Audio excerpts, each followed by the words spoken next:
You know, there's so much talk about the 165-pound division. So Josh Thompson came out over the weekend, and he said he had information that they were going to do away with 125 to add 165, or do away with 125 and add 165. I'm also part of that talk. I love more divisions. I like that 165. For some reason, that's the one. That's the number. Guys started talking about I'd like to be in that, It's all sorts of weight classes you could do. 195, 215. I mean, you could pick a weight, but for some reason, there was a narrative built around that 165. I'm all for it.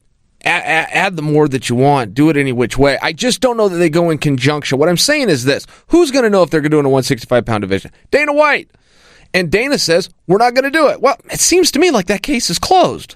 It seems to me as though that is not some kind of a secret that would behoove Dana in any way to keep to himself for some big unveiling. It seems like, no, that was just a straight, guys, you're talking about this, you asked me a question, I'm telling you the answer, and it is we're not going to do 165. I also don't see how you would have to combine the two. If they do away with 125, let's say that is true, which right now we've got limited evidence, don't we? I mean, we do have some pieces. We do have a little bit of a dialogue going on, and we're hearing from some guys in that weight class that they're being cut.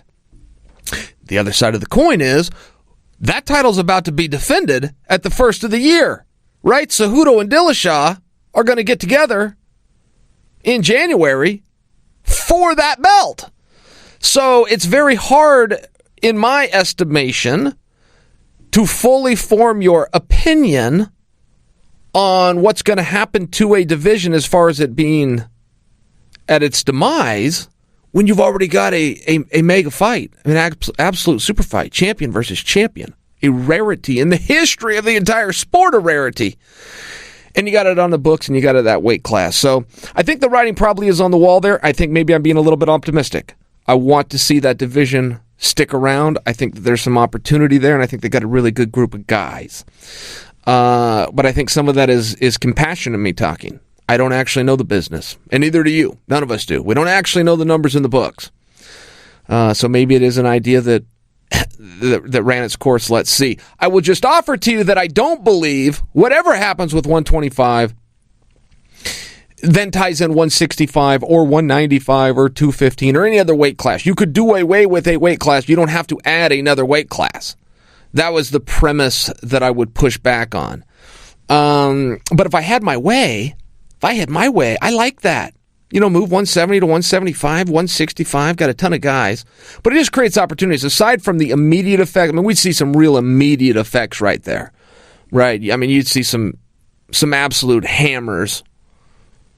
Some coming down from 70. I think even RDA. RDA has got a real spot. It might be kind of stuck in between weights, just to throw a name out there. Obviously, you've got the Kevin Lees and see what Ben Askren would do. But I just think you've got some real opportunity for 165 in the immediate. But in long term, I think it's good. I came from the world of wrestling. We used to have 12 weight classes. Went down to 10, went down to 8, went to 7. Now we're at 6 for the Olympic Games. Got smaller and smaller. Sport was better when it was bigger and there was more. I like that. I also don't think there's a big problem. I see the problem with boxing, where you've got a new weight class and a new champion and nobody knows who in the hell's who in the hell every 3.5 pounds. I'm not talking about doing that. But you move 170 to 175. You keep the 155. You got 10-pound separations. 25, 35, 45, 55, 65. 75, 85, 205. Heavyweight. It makes sense. I get it.